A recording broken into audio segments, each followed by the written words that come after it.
SB online একাডেমিতে সকলকে স্বাগতম। আমি সুমন আছি তোমাদের সাথে।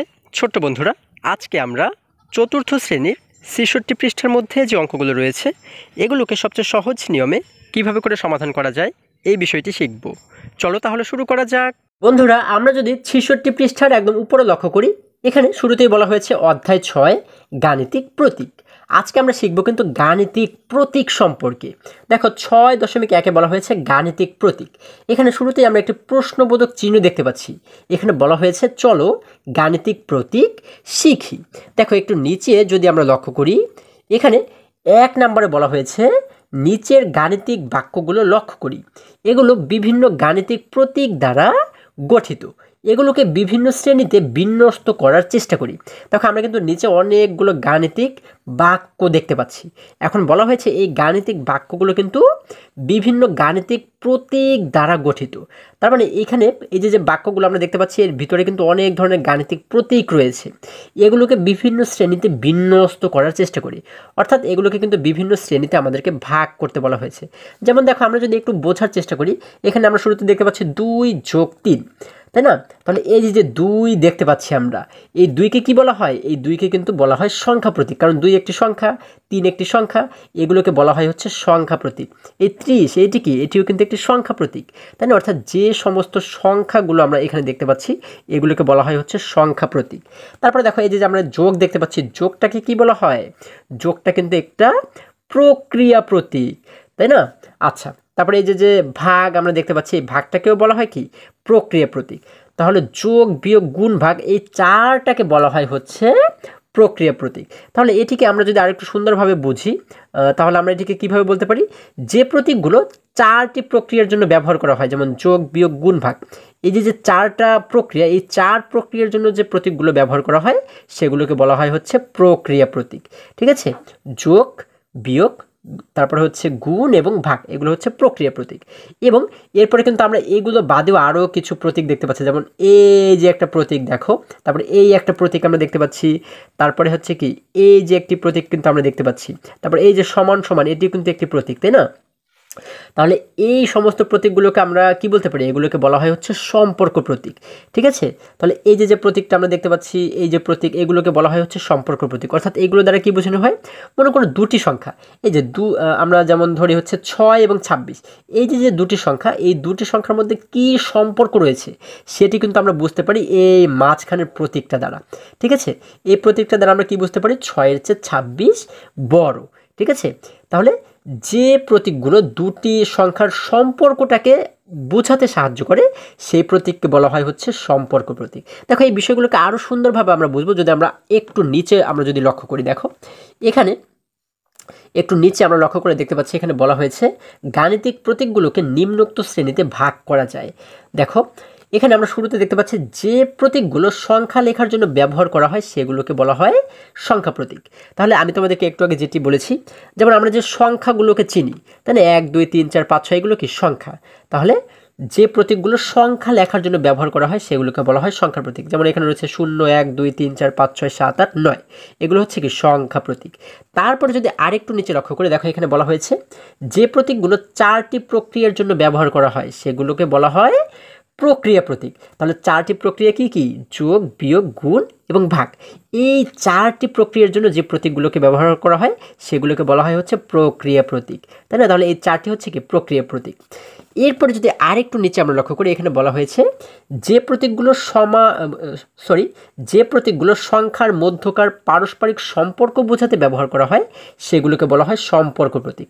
আবার যদি বোঝার চেষ্টা করি, এখানে বলা হয়েছে যে প্রতীকগুলো সংখ্যার মধ্যকার পারস্পরিক সম্পর্ক বোঝাতে ব্যবহার করা হয়, অর্থাৎ দুটি সংখ্যার মাঝে কি সম্পর্ক রয়েছে সেটি বোঝাতে যে প্রতীকগুলো ব্যবহার করা হয় সেগুলোকে বলা হয় হচ্ছে সম্পর্ক প্রতীক।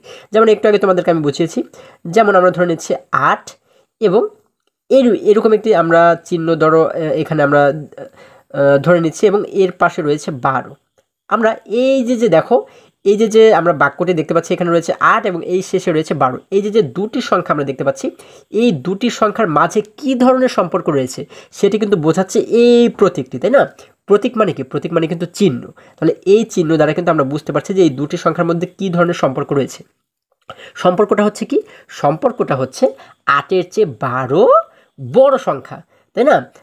এই 8 কিন্তু ছোট, 12 কিন্তু বড়। তাহলে এই জিনিসটা বোঝাচ্ছে কি, এই প্রতীকটা কিন্তু এই জিনিসটা আমাদেরকে খুব ভালো করে বুঝিয়ে দিচ্ছে, তাই না? তাহলে এইগুলোকে, এই সমস্ত চিহ্নগুলোকে বলা হয় হচ্ছে সম্পর্ক প্রতীক।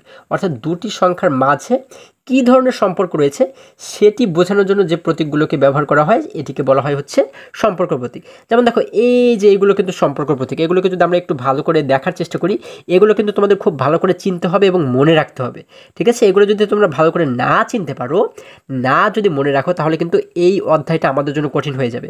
আর যদি এই কয়েকটা মাত্র চিহ্ন আমরা ভালো করে মনে রাখি, তাহলে কিন্তু এই অধ্যায়ের প্রত্যেকটা অঙ্ক আমরা খুবই সহজে সমাধান করতে পারবো বন্ধুরা। যেমন দেখো, এই যে শুরুতে যে চিহ্নটি আমরা দেখতে পাচ্ছি, যে প্রতীকটি দেখতে পাচ্ছি, এটি হচ্ছে কি সমান সমান, তাই না? এটি দ্বারা কিন্তু আমাদের বোঝায় দুই পাশের সংখ্যাটি সমান।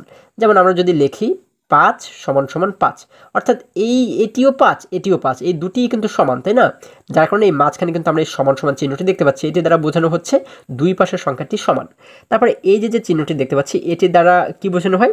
এটিকে বলা হয় হচ্ছে বৃহত্তর, মানে হচ্ছে বড়, ঠিক আছে? এটিকে বলা হয় কি, বৃহত্তর মানে বড়, ঠিক আছে?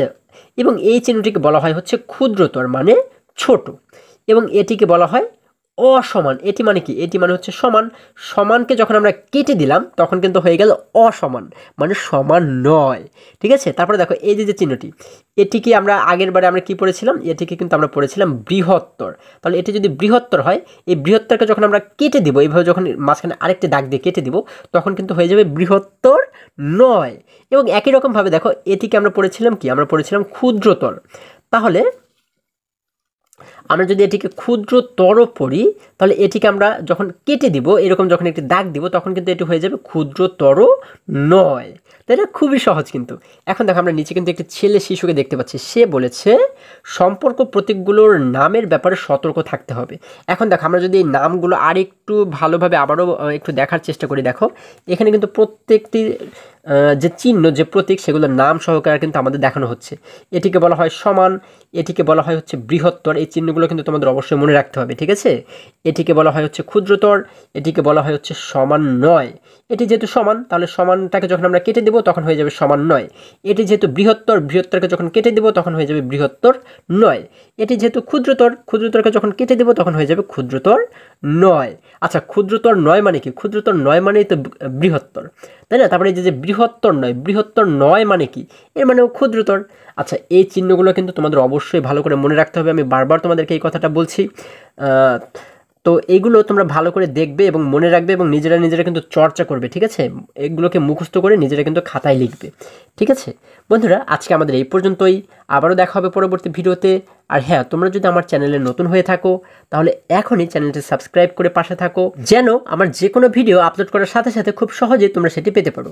এবং চতুর্থ শ্রেণীর যে কোনো পৃষ্ঠার সমাধান দেখতে এই সোজা যে লিঙ্কটি দেখতে পাচ্ছ, এই লিঙ্কে প্রবেশ করে যে কোনো মুহূর্তে যে কোনো পৃষ্ঠার সমাধান তোমরা খুব সহজেই দেখে নিতে পারো। সকলে ভালো থাকো, সুস্থ সবল থাকো, এই কামনা করে শেষ করছি। ধন্যবাদ সকলকে।